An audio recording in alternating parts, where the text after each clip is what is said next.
আপনি দূর থেকে দেখতে যতটা অভদ্র, কাছ থেকে তা না।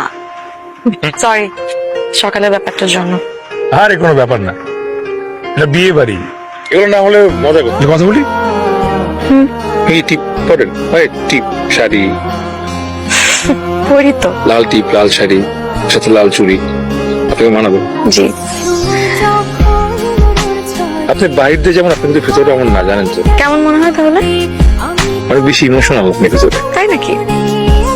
এমন কেন মনে হলো? না আমি যেটা বলছি এটা সত্যি কিনা সেটা বলেন। সত্যি। আর কি কি মনে হয় আমার ব্যাপারে? একটা জায়গায় যেহেতু ঘুরতে আসছি, এখন এগুলো বলে আপনাকে ভাবনায় ফেলতে চাই না। পরে বলবো। কি নিজের ব্যাপারে শুনতে আসছেন? কিভাবে বুঝলেন? প্লিজ বসেন, আপনার চোখ দেখে বুঝে গেছি। আচ্ছা বলেন, আর কি কি মনে হয় আমাকে দেখলে? আপনার কনফিউজড সবকিছু নিয়ে, এমনকি নিজের ব্যাপারে মাঝে মাঝে সিদ্ধান্ত নিতে। এটা অবশ্য সত্যি, অনেক ভেবে চিন্তা করেও ভুল ডিসিশনই নেই।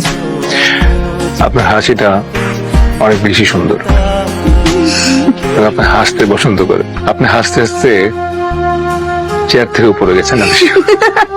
এইটা কিন্তু সত্যি বলেছে। তোমার ওয়াইফ না অনেক লাকি হবে। এটা কেন বললা? এই যে তুমি ইজিলি সবার সাথে মিশে যেতে পারো, হাসি খুশি বিন্দাস। আর সব থেকে বড় বিষয় কি জানো? তুমি মানুষের বাহিরটা না, ভেতরটাও বোঝার অনেক ট্রাই করো।